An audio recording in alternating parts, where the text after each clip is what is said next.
नमस्कार, मैं हूं आपके साथ आशा सरमाल। आप देख रहे हैं रिपोर्टर और रिपोर्टर की शुरुआत करेंगे आज की बड़ी खबर की। आपको बताते चले कि पैंथर्स पार्टी के ही एक वरिष्ठ नेता ने लगातार पार्टी छोड़ने की बात यहां पर कह दी है। बलवंत मनकोटिया की तरफ से एक वीडियो जारी किया गया है जिसमें वो साफ तौर पर कहते हुए नजर आ रहे हैं कि वो पैंथर्स पार्टी से इस्तीफा देते हैं। और सबसे पहले आपको सुनाना चाहेंगे कि आखिर बलवंत मनकोटिया का क्या कुछ कहना था, वो आप देख लीजिए। मैं आज दुखी भाव से आप सब साथियों को ये जानकारी देना चाहता हूँ कि मैं पैंथर्स पार्टी के सभी पदों से जो भी जिम्मेदारियाँ मुझे दी गई हैं पैंथर्स पार्टी के अंदर, वहाँ से रिज़ाइन करता हूँ और पार्टी की मेंबरशिप से भी रिज़ाइन करता हूँ। चूँकि हालात ऐसे हैं कि अगर मैं रिज़ाइन नहीं करता तो हो सकता ये पार्टी का नहीं बल्कि परिवार का जो मैटर है आने वाले समय में ये सड़कों पे आ जाए, ये मीडिया में आ जाए। हालांकि मैं माफ़ी चाहूँगा अपने तमाम पार्टी के लीडर से, अपने पार्टी के कार्यकर्ताओं से कि मैं बहुत जल्दबाजी में ये फ़ैसला लेना पड़ा। चूँकि समय मेरे पास बहुत कम है, इसलिए मुझे फ़ैसला लेना पड़ा आपकी सलाह मशवरे के बगैर। लेकिन मुझे पूरा यकीन है कि पार्टी के जितने भी जो मेरे साथ जुड़े हुए साथी हैं वो साथी अपना संयम खोएंगे नहीं। और मैं इस मौके पे ये कहना चाहूँगा, अपनी भीम सिंह जी को अपील करना चाहूँगा कि हर्षदेव जी पैंथर्स पार्टी चलाने में उनके पास क्षमता है, वो चला सकते हैं और उनको इंटरेस्ट भी है। तो पार्टी की पूरे तरीके से जिम्मेदारी हर्षदेव जी को दी जाए। और मैं भीम सिंह जी से माफ़ी चाहूँगा कि आपने इस बार फिर पूरी टीम ने मुझे जो नियुक्त किया था, पार्टी का प्रेसिडेंट इलेक्ट किया था, मैं अपनी ज़िम्मेदारी नहीं निभा पाऊँगा और इसलिए मैं रिज़ाइन करता हूँ। और मैं अपने उधमपुर विधानसभा क्षेत्र के तमाम पार्टी के लीडर्स कार्यकर्ताओं को अपील करता हूँ कि कल हमारी जैसे हर महीने की 11 तारीख को मीटिंग होती है, कल 11 बजे सभी साथी पहुँचें और फर्दर कोर्स ऑफ एक्शन क्या होगा वो हम सभी साथियों के साथ बैठ के तय करेंगे। तो इस मौके पे मैं पूरी होशो हवास के साथ मैं बलवंत सिंह मनकोटिया फिर से ये कहना चाहता हूँ कि मैं पैंथर्स पार्टी के तमाम पदों से आज मुक्त होता हूँ और पार्टी की मेंबरशिप से भी मैं आज रिज़ाइन करता हूँ। थैंक यू, धन्यवाद। चलिए अब रुक कर लेते हैं। इस वक्त लाइव हमारे साथ हर्षदेव सिंह, पैंथर्स पार्टी के ही वरिष्ठ नेता, और हमारे साथ जुड़ चुके हैं। क्या कुछ पूरे सूरत हाल है, किस तरह से पार्टी के अंदर से बलवंत मनकोटिया जो हैं वो इस्तीफा देते हुए नजर आए हैं? हर्षदेव जी, पहला सवाल यही है कि आखिर क्यों पार्टी को छोड़ दिया गया? देखिए, मैं भी पिछले 6 दिनों से आउट ऑफ स्टेशन था। मैं भी आज ही वापस आया हूं और मैंने भी उनका बयान जो है ये मीडिया के माध्यम से ही देखा है। तो इसके बारे में बात करेंगे उनसे। अभी तो उनका फोन स्विच ऑफ आ रहा है, लेकिन बात करेंगे कि क्या वजूहत हैं जिनकी वजह से उन्होंने इस किस्म का बयान दिया है। क्योंकि लिखित तौर पर उनका अभी कोई बयान हमारे पास पहुंचा नहीं है, लेकिन सिर्फ मीडिया में ये बात चली है और मीडिया के माध्यम से ही हमें ये जो है वो सुनने को मिला है। लेकिन एक बात यहाँ ये तय है कि भारतीय जनता पार्टी जो है वो दबाव बना रही है विपक्षी दलों के ऊपर, उनके लीडरान के ऊपर, कि वो किसी न किसी तरीके से पार्टी इसको छोड़े, भारतीय जनता पार्टी में शामिल हो या घर बैठ जाए। और इसके लिए वो हर संभव प्रयास कर रही है। लोगों को प्रलोभन दिए जा रहे हैं, लोगों को लालच दिए जा रहे हैं, लोगों को डराया जा रहा है, धमकाया जा रहा है। इन्वेस्टिगेटिंग एजेंसीज के माध्यम से झूठे मुकदमे जो हैं वो उनके ऊपर दायर किए जा रहे हैं। तो किसी न किसी तरीके से आप देख रहे हैं पूरे मुल्क के अंदर बीजेपी ने इस किस्म का गदर डाला हुआ है। और खासतौर पर पैंथर्स पार्टी के लिए तो भारतीय जनता पार्टी है जो किसी भी हद तक जा सकती है। हमने पहले ही कहा था, हमारे घर में उन्होंने पहले भी सेंध लगाई और हमारे ही घर से एक लेकिन हर्षदेव जी, लड़का क्या आप ये कहना चाह रहे हैं कि भारतीय जनता पार्टी खरीद फरोख्त कर रही है लोगों की? जी, आप मुझे सुन पा रहे हैं? जी, मैं ये जानना चाहती हूँ कि क्या आप ये आरोप लगा रहे हैं कि भारतीय जनता पार्टी विधायकों को खरीद फरोख्त कर रही है?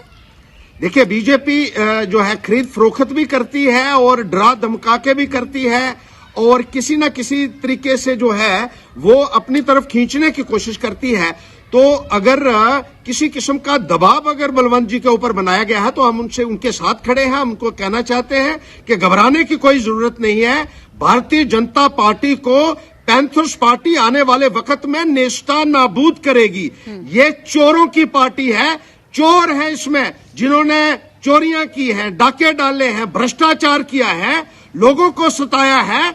और डरने की जरूरत आज की तारीख में अगर किसी को है तो वो भारतीय जनता पार्टी को है। आप खड़े रहिए और पैंथर्स पार्टी निडर होके भारतीय जनता पार्टी का मुकाबला हर कीमत पर करती रहेगी। और मैं अपने वर्कर से भी कहना चाहता हूं कि जिनके ऊपर जोर जबरदस्ती और जुल्म किए जा रहे हैं, झूठे मुकदमे दायर किए जा रहे हैं भारतीय जनता पार्टी द्वारा, उनको भी कहना चाहते हैं कि हम आपके साथ खड़े हैं, आपका बाल भी बांका नहीं होने देंगे। ये हम आपको आश्वासन देना चाहते हैं पैंथर्स पार्टी के लोगों को। बहुत बहुत धन्यवाद सर पूरी बातचीत के लिए। तो फिलहाल आपने देखा कि पैंथर्स पार्टी के वरिष्ठ नेता हर्षदेव सिंह हमारे साथ जुड़े हुए थे, जो हमें पूरी जानकारी दे रहे थे कि किस तरह से बलवंत मनकोटिया की तरफ से एक वीडियो जो है वो जारी किया गया है, लेकिन वो साफ तौर पर कहते हुए नजर आए हैं कि अभी तक उनकी बात जो है वो बलवंत मनकोटिया के साथ नहीं हुई है। हमने भी उनसे संपर्क साधने की कोशिश की है, लेकिन उनका नंबर पूरी तरह से बंद जा रहा है और दूसरे नंबर से वो कॉल नहीं ले रहे हैं। लेकिन जब तक वो खुलकर सामने नहीं आते और खुद से पूरी बात सामने नहीं रखते, तब तक क्लियर नहीं किया जा सकता कि आखिर किस वजह से पार्टी को छोड़ने की यहां पर बात जो है वो सामने रखी गई है। लेकिन अगर हम हर्षदेव की बात करें तो वो सीधे तौर पर भारतीय जनता पार्टी पर आरोप लगाते हुए नजर आ रहे हैं। अब कितना इसमें सच है और कितना झूठ, ये बलवंत मनकोटिया बेहतर बता सकते हैं। चलिए, तो बलवंत मनकोटिया के साथ बातचीत करने की कोशिश की गई है, लेकिन दोनों नंबर ऑफ जा रहे हैं। और उसके साथ ही आपने देखा कि हर्षदेव सिंह का क्या कुछ कहना था, वो भी आपने समझ लिया। लेकिन अब ग्राउंड पर लोगों के अंदर किस तरह से कशमकश चल रही है उधमपुर जिले के अंदर, ये भी जानना बहुत जरूरी है। चलिए सीधा रुख करेंगे। इस वक्त हमारे संवाददाता आशीष दत्त हमारे साथ जुड़ चुके हैं। आशीष, क्या कुछ लोगों की तरफ से प्रतिक्रियाएं देखने को मिल रही है वहां पर? जी आशा, आपको बता दूं, जैसे ही बलवंत सिंह मनकोटिया की रिजाइन की जो खबर मिली है, उधमपुर में जितने भी पैंथर्स पार्टी के वर्कर हैं, सुबह से ही उनका जो है बलवंत सिंह मनकोटिया के घर और ऑफिस में आना शुरू हो गया है। लेकिन बलवंत सिंह मनकोटिया सुबह से ही अपना फ़ोन स्विच ऑफ करके ना ही वो घर में है और ना ही ऑफिस में है। हमने भी उनसे संपर्क करने की कोशिश की, लेकिन उनका फ़ोन स्विच ऑफ है और स्टेशन में यहाँ नहीं है। और अगर वर्कर्स की बात की जाए तो उनमें भी कहीं ना कहीं जो है ये समझ नहीं आ रहा है कि एक और बात यहाँ पर यह है कि जिस तरह से अभी हमारी बात हर्षदेव सिंह के साथ हो रही थी, वो साफ तौर पर भारतीय जनता पार्टी पर आरोप लगाते हुए नजर आ रहे हैं कि धमकियां बलवंत मनकोटिया को दी जा रही थी, खरीद फरोख्त जो है वो भारतीय जनता पार्टी की तरफ से की जा रही है और मसल पार का भी इस्तेमाल जो है वो भारतीय जनता पार्टी करती हुई नजर आ रही है। कितनी सच्चाई ग्राउंड? देखिए आशा, मैं यहाँ पे एक और बात आपको बताना चाहूँगा। जिस तरह से बलवंत सिंह मनकोटिया ने सोशल मीडिया पे जो अपनी रेजिग्नेशन का वीडियो डाला, उसमें उन्होंने पहले ही कहा था कि इससे पहले कि परिवार की बात जो है सोशल मीडिया में आए, उससे पहले ही मैं पार्टी से रिज़ाइन कर रहा हूं। हालांकि आपको बता दूं कि कहीं जब से डीडीसी इलेक्शन हुए हैं और बलवंत सिंह मनकोटिया और हर्षदेव में कहीं ना कहीं मनमुटाव की बात सामने आई है और यही कारण है कि बलवंत सिंह मनकोटिया जो है उस पार्टी को छोड़ रहे हैं। हालाँकि हर्षदेव जी का कहना है कि ये बीजेपी की चाल है, लेकिन कहीं ना कहीं इन दोनों के बीच में मतभेद सामने आ रहा है। और हाँ, ये भी आपको बता दूं कि हर्षदेव जो हैं कहीं ना कहीं उनके जो भाई, जो उनके कज़न थे परीक्षित सिंह, उन्होंने भी डीडीसी इलेक्शन जो है पैंथर्स पार्टी को छोड़कर जो उन्होंने बीजेपी से लड़ा था और जीते भी हैं। वहीं कहीं ना कहीं अगर बात करूं तो परिवारवाद जो सामने आ रहा है। अभी हर्षदेव जो हैं वो अपने बेटे को भी जो है सियासत में उतार चुके हैं, वो भी कहीं ना कहीं देखने को मिल रहा है। और मुझे नहीं लगता कि बीजेपी की जैसे बात कर रहे हैं हर्षदेव, वो अब आरोप लगा रहे हैं। हम ये कह सकते हैं कि परिवारवाद को आगे बढ़ाने की जो कवायद शुरू की गई है, उससे कहीं ना कहीं मनमुटाव जो है वो पार्टी के अंदर चल रहा था। इससे पहले भी हमने देखा कि भीम सिंह को पार्टी से निकालने की कोशिश की गई। अब उसके बाद आपने देखा कि मनकोटिया जो है वो बाहर जाते हुए नजर आ रहे हैं। तो कहीं ना कहीं पैंथर्स पार्टी का जो जनाधार है वो गिरता हुआ नजर आ रहा है। बिल्कुल जी, बिल्कुल। अगर मैं आपको ये भी बता दूं कि बलवंत सिंह मनकोटिया पैंथर्स पार्टी की रीढ़ हैं। अगर बलवंत सिंह मनकोटिया छोड़ देते हैं पैंथर्स पर, जैसे उन्होंने रिजाइन का फैसला, सब जो पद हैं उनसे जो उन्होंने इस्तीफा ले लिया है, अगर बलवंत सिंह मनकोटिया पैंथर्स पार्टी को छोड़ देते हैं तो समझ लीजिए कि अब पैंथर्स पार्टी का पतन शुरू हो गया है।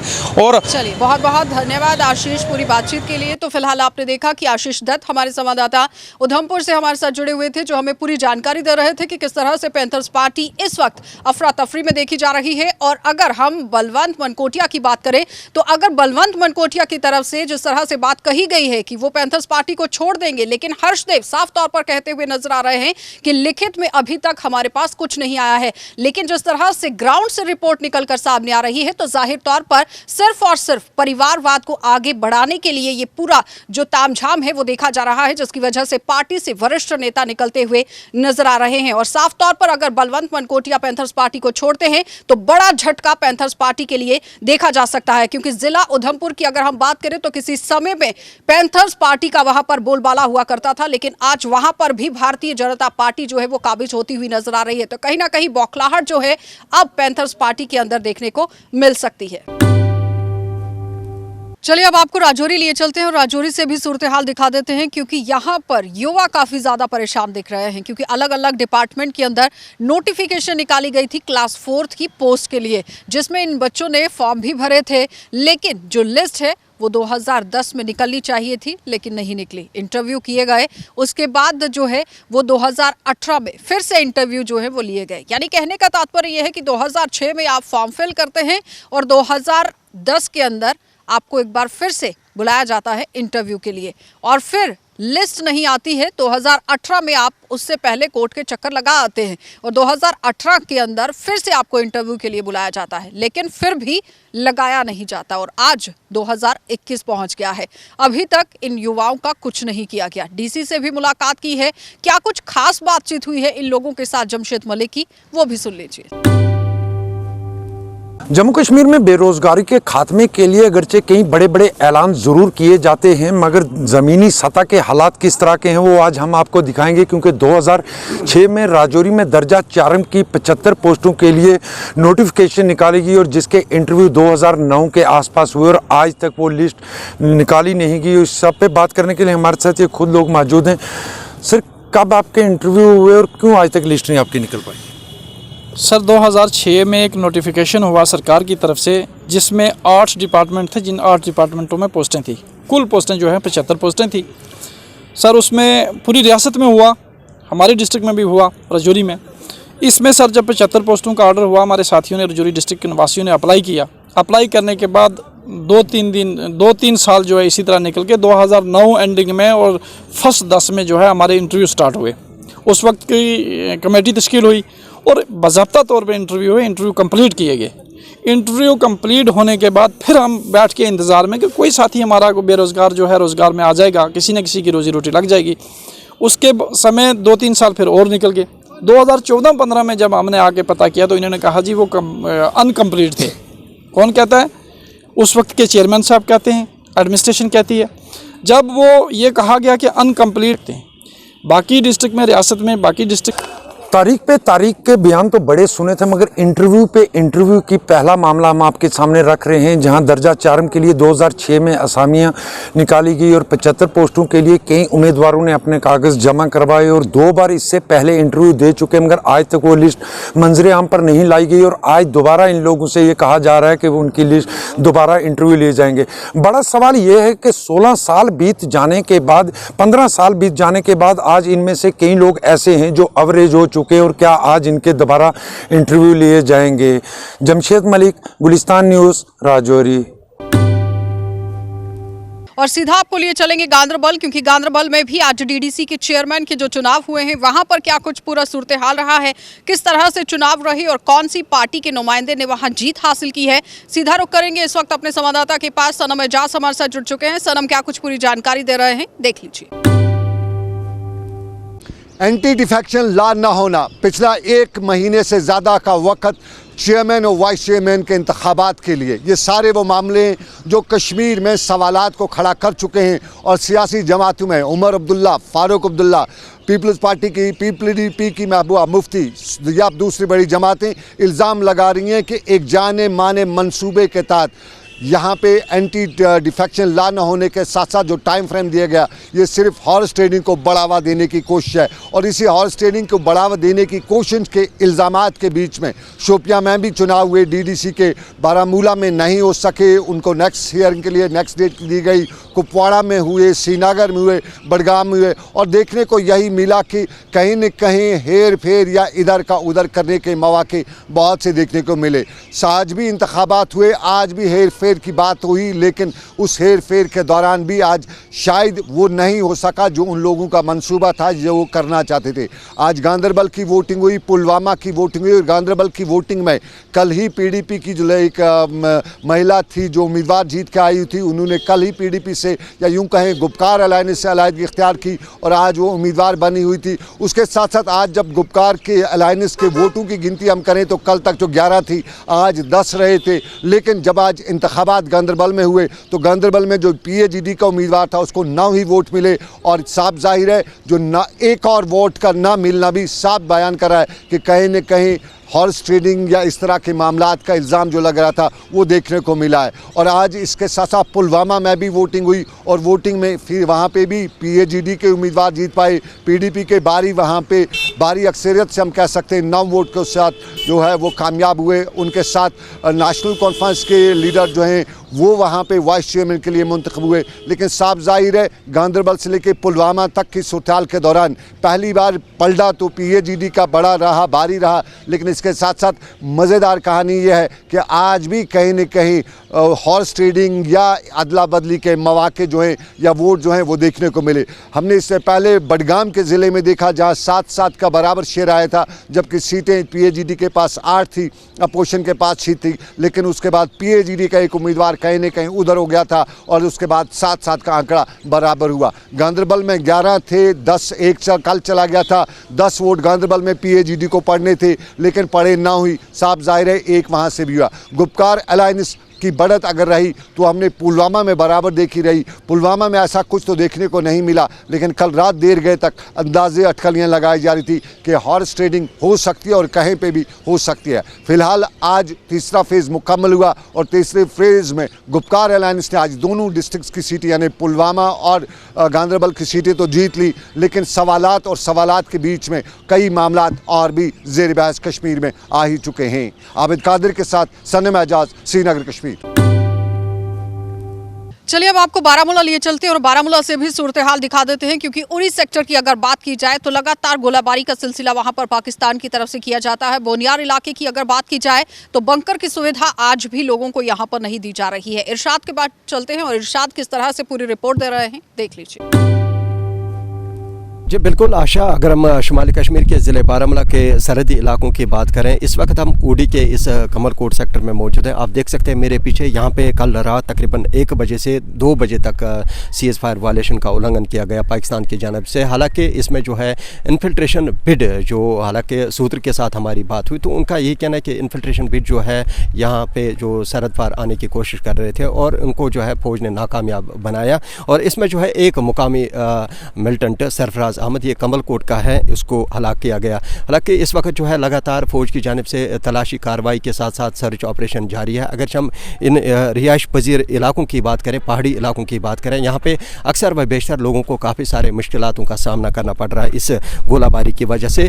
इस वक्त आप देख सकते हैं मेरे पीछे ये जो व्यू आप देख सकते हैं, ये पूरा जो है कमलकोट का इलाका है। इसके साथ साथ रामपुर सेक्टर की बात करें या हम मज़ीद जो बाकी इलाके हैं यहाँ पे, हालांकि इन सेक्टरों में जो है लगातार ये जो कशीदगी देखी जा रही है, इस कशीदगी की वजह से लोगों के ऊपर चाहे माल मवेशी के ऊपर काफ़ी असरात पड़ रहे हैं। हालांकि यहाँ पे पिछली दफ़ा जो गोलाबारी हुई उस गोलाबारी की वजह से इन लोगों को काफ़ी सफ़र करना पड़ रहा है, क्योंकि अक्सर व बेशतर काफ़ी नुकसान होता है। उसके बाद जो है इन लोगों को मुआवजा नहीं दिया जा रहा है। अगर पिछले दफ़ा जो बैक टू विलेज प्रोग्राम भी हुए, चाहे यहाँ पे गवर्नमेंट की तरफ से जो स्कीम्स आई थी, हालांकि उन स्कीम्स का जो है इन लोगों को कोई फ़ायदा नहीं मिला। बिल्कुल अगर देखा जाए इस वक्त थोड़ी देर पहले हमने यहाँ पे मुकामी लोगों के साथ बात की तो मुकामी लोगों का यही कहना है कि इस गोलाबारी की वजह से या यहाँ पे जो आर पार जो शेलिंग होती है इसकी वजह से हमें काफ़ी सारे मुश्किलातों का सामना करना पड़ रहा है। अगरचे देखा जाए यहाँ पे जो बंकरों के हवाले से बात करें, क्योंकि पिछले दफ़ा जो मरकज़ी सरकार के साथ साथ रियासती सरकार ने एक स्कीम लाई थी बैक टू विलेज प्रोग्राम,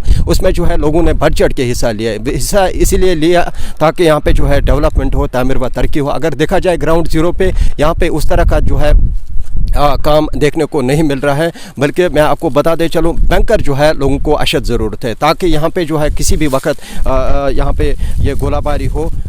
इसके साथ साथ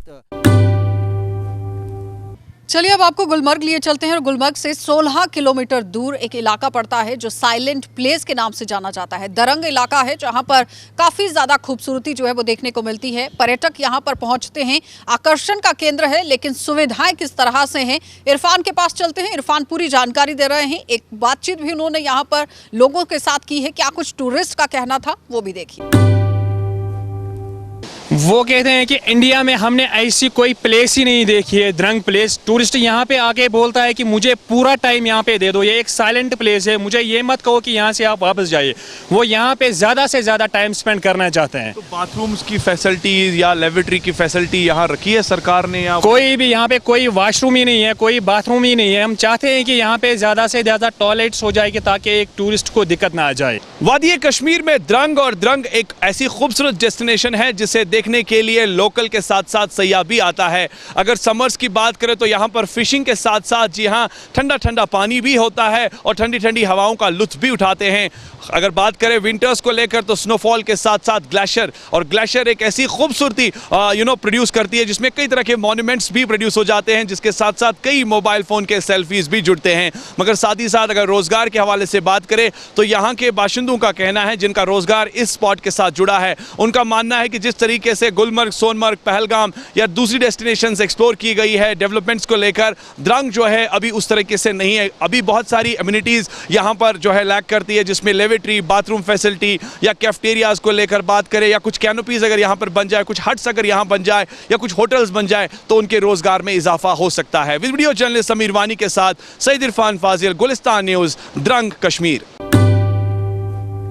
चलिए अब आपको जिला सांबा लिए चलते हैं और जिला सांबा में भी आज डीडीसी चेयरमैन के चुनाव हो रहे हैं और लगातार आपको बताते चलें कि किस तरह से भारतीय जनता पार्टी वहां पर काबिज होती हुई नजर आ रही है या फिर कोई और पार्टी वहां पर कांटे की टक्कर दे रही है। इस पर भी बातचीत करेंगे, सीधा रुख करेंगे। इस वक्त लाइव हमारे साथ हमारे संवाददाता ऋषि खजूरिया जुड़ चुके हैं। ऋषि, क्या कुछ अपडेट है वहां? सांबा के डीडीसी चेयरमैन और वाइस चेयरमैन बनने जा रहे हैं, उससे पहले जो वोटिंग प्रोसेस है वो शुरू होने जा रहा है। मैं इस समय जिला हेडक्वार्टर सांबा में मौजूद हूं और यहीं पर जो है थोड़ी देर में वोटिंग शुरू होगी, लेकिन वोटिंग एकमात्र औपचारिकता जो वो निभाई जाएगी प्रशासन के द्वारा, क्योंकि कहीं ना कहीं आपको बता दें कि डीडीसी चुनाव के जो नतीजे सामने आए थे, जिसमें सांबा जिला में 14 कॉन्स्टिट्यूएंसीज पर चुनाव हुआ था, जिसमें 13 पर भारतीय जनता पार्टी जो थी ये स्पष्ट बहुमत लेकर जो वो सबसे बड़ी पार्टी उभर कर सामने आई थी। तो इसमें कोई हिचकिचाहट नहीं है कि भाजपा का ही अब चेयरमैन और वाइस चेयरमैन होगा। और मैं आपको बता दूं कि दो जो नाम सामने लाए हैं भारतीय जनता पार्टी ने, एक में नाम आपको बता दूं चेयरमैन का जो केशव दत्त शर्मा, जो रामगढ़ ए कॉन्स्टिट्यूएंसी थी, ये चुनाव जीत कर आए थे, और उसी के साथ साथ वाइस चेयरमैन का नाम सामने आया है बलवान सिंह, जो कि सुम कॉन्स्टिट्यूएंसी से जीत कर आए थे। तो ये स्पष्ट बहुमत से जीते थे और कहीं ना कहीं इनके दो नामों की जो घोषणा थी ये पार्टी ने पहले ही आज से 7 से 8 दिन पहले कर दी थी। ये हमने आपको पहले भी अपडेट किया था, लेकिन मात्र औपचारिकता जो है थोड़ी देर के बाद जहां पर वोटिंग की जाएगी, यहां डीसी सांबा रोहित खजूरिया जी पहुंचेंगे और भी आला अधिकारी यहां पर पहुंचेंगे। यानी हम ये कह सकते हैं कि सांबा के अंदर भारतीय जनता पार्टी जी बिल्कुल, मैं आपको बता दूं कि इसमें कोई दो राय नहीं है, क्योंकि ऑपोजिशन में कोई है ही नहीं। मात्र एक सीट जो नेशनल कॉन्फ्रेंस जीत कर आई थी, तो उसका भी कोई ज्यादा नुकसान भारतीय जनता पार्टी को बिल्कुल भी नहीं होगा। तो यहाँ 13 जो सीटों पर भारतीय जनता पार्टी जीती थी, उसमें से पार्टी ने पहले ही 2 नामों की घोषणा की थी। सर्वसहमति से ये दोनों नामों को सामने लाया गया था पार्टी द्वारा, और आज जो फाइनली डीडीसी के चेयरमैन और वाइस चेयरमैन बनने जा रहे हैं, तो थोड़ी देर में यहाँ पर जो वोटिंग प्रोसेस शुरू होगा वो कंप्लीट हो जाएगा। मात्र 10 मिनट का वक्त ही लगेगा। उसके बाद यहाँ पर ऑफिशियली आज अनाउंस हो जाएंगे सांबा जिला के डीडीसी चेयरमैन और वाइस चेयरमैन। और हम उम्मीद करते हैं, जिस तरह से एक लंबा इंतजार किया था आम जनता ने भी कि आखिर कब ये 3 टियर सिस्टम जम्मू कश्मीर में कंप्लीट होगा, तो फाइनली ये 3 टियर सिस्टम कंप्लीट हो चुका है। और अब मात्र अगर जो मांग है तो लोगों की यही है कि जो उनके इलाकों में डेवलपमेंट को लेकर लोगों ने वोट डाले थे, वो डेवलपमेंट के इशू जो वो सॉल्व होंगे। सबसे बड़ा मुद्दा यही रहा है ऋषि, क्योंकि विकास को लेकर ही इन लोगों ने बातचीत की है। क्या लगता है कि विकास की राह पर अब सांबा जी बिल्कुल, आपको बता दें कि जम्मू कश्मीर को यूटी बनाए जाने के बाद ये साफ तौर पर अंदेशा लगाया जा रहा था कि विकास जो है वो बड़े रफ्तार से होगा। और कहीं ना कहीं मैं आपको बता दूं, विकास पिछले कई सालों से रुका हुआ था हर एक पंचायत में, और यही उम्मीद कर रहे थे कि जब पंचायती राज सिस्टम मजबूत होना शुरू होगा जम्मू कश्मीर में, जिस तरह से 3 टियर सिस्टम कंप्लीट नहीं था, अब 3 टियर सिस्टम कंप्लीट हो चुका है। लोगों ने अपने लोकल नुमाइंदों को वोट दिया था। लोगों का साफ तौर पर कहना था कि हम अपने लोकल जो चुने हुए नुमाइंदे हैं उन्हें ही वोट वोट देंगे। तो फाइनली उनके नुमाइंदे अब जीत कर आए हैं और आज जो आखिरी आमली जामा जो वो पहनाया जा रहा है डीडीसी चेयरमैन और वाइस चेयरमैन का, यानी आज ये ताजपोशी जो वो थोड़ी देर में हो जाएगी और उम्मीद है कि अब ग्राउंड पर ये डीडीसी चेयरमैन और वाइस चेयरमैन उतरेंगे और जिला भर में क्या क्या दिक्कतें लोगों को पेश आ रही है हर एक पंचायत में जाकर उन लोगों की समस्याओं को सुनेंगे और उनको आने वाले दिनों में हल करेंगे जो लोग चाहते थे। और सबसे अहम बात यही है कि समस्याओं का समाधान किस तरह से करना है, इस पर मुहर लगना बहुत जरूरी है। बहुत बहुत धन्यवाद ऋषि पूरी बातचीत के लिए। तो फिलहाल आपने देखा कि ऋषि खजूरिया हमारे साथ सांबा से जुड़े हुए थे, जो हमें पूरी अपडेट दे रहे थे कि भारतीय जनता पार्टी का पलड़ा किस तरह से सांबा के अंदर भारी दिख रहा है। और जाहिर तौर पर अब देखना यह है कि जो नुमाइंदे जीतकर सामने आएंगे वो विकास किस तरह से करते हैं, क्योंकि अगर हम विधायकों की बात करें तो सीधे तौर पर लोग जो है वो संपर्क नहीं साध सकते थे विधायकों के साथ। उसी की वजह से लोगों ने अपने लोकल नुमाइंदे को चुनने की कवायद जो है वो शुरू की। लेकिन अब देखना यह होगा कि क्या विकास होगा या नहीं।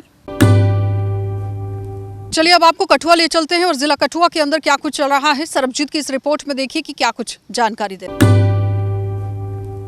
पिछले लगभग 11 महीने से जम्मू कश्मीर में अंतर्राज्यीय बसों पर पूरी तरह से प्रतिबंध है। जम्मू कश्मीर की प्रवेश द्वार लखनपुर में पाबंदियां लागू की गई हैं। ऐसे में कोई भी गाड़ी जो है बस बाहर से जम्मू कश्मीर में एंटर नहीं कर रही और ना ही जम्मू कश्मीर से बाहर जा रही है, जिससे लोगों को कई तरह की परेशानियों का सामना करना पड़ रहा है। लेकिन आज सुबह स्थिति उस समय तनावपूर्ण होगी जब बाहरी राज्य से जम्मू कश्मीर में आ रही बसों पर सवार यात्री हैं, उन्होंने वहां पर रोष प्रदर्शन किया। प्रदर्शनकारियों का कहना था कि वो लोग दिल्ली से जम्मू के लिए वहां पर किराया देकर आए हैं, ऐसे में उन लोगों को जम्मू जाने की अनुमति दी जाए। लेकिन प्रशासन ने वहां पर गाड़ियों को रुकवा दिया। ऐसे में वहां पर लोगों ने प्रदर्शन करते हुए कहा कि उनको जैसे पूरे भारत में जब अनलॉक हो चुका है, सभी दुकानें, कॉलेजेस, स्कूल खोल दिए गए हैं, ऐसे में जम्मू कश्मीर प्रदेश के प्रवेश द्वार लखनपुर में इस तरह की पाबंदियां क्यों हैं। उन लोगों ने रोष प्रदर्शन करते हुए कहा है कि प्रशासन को जल्द से जल्द हरकत में आकर इस प्रवेश द्वार को जो पाबंदियां यहाँ पर लागू की गई हैं, यहाँ पर पाबंदियां हटाई जाए। उनका ये भी कहना था कि जिस प्रकार से लखनपुर में उनके कोविड टेस्ट किए गए हैं, जब उनके पास नेगेटिव रिपोर्ट है तो सभी को अगर टेस्ट करवा लिए हैं तो इस गाड़ी को जम्मू कश्मीर में एंटर करने की अनुमति दी जाए। ऐसे में अगर ड्राइवर और क्लीनर का भी अगर कोविड टेस्ट करवाना है वो करवा दिया जाए, क्योंकि उनको कई तरह की परेशानियों का सामना करना पड़ रहा है। जो बाहरी राज्यों से लखनपुर तक जब यात्री वहाँ पहुँचते हैं, उसके बाद उनको नई गाड़ी कर जम्मू के लिए कश्मीर घाटी के लिए रवाना होना पड़ रहा है। ऐसे में इन लोगों की डिमांड है कि जल्द से जल्द जम्मू कश्मीर का जो ये बॉर्डर है, यहाँ पर पाबंदियाँ जो हैं वो हटाई जाएं। लखनपुर से वीडियो जर्नलिस्ट कुलदीप चौधरी के साथ सरबजीत सिंह, JK 24/7 न्यूज़ के लिए। चलिए अब आपको जम्मू लिए चलते हैं और जम्मू से आपको दिखा देते हैं कि किस तरह से सूरत हाल जो है वो बनते हुए नजर आ रहे हैं। प्रोटेस्ट पर प्रोटेस्ट आज जम्मू के अंदर भी देखे जा रहे हैं। जाहिर तौर पर लोगों के अंदर काफी ज्यादा गुस्सा है और गुस्सा होने की वजह से ही लोग प्रदर्शन करते हुए नजर आ रहे हैं। लेकिन क्या कुछ इन लोगों का कहना है वो देख लीजिए।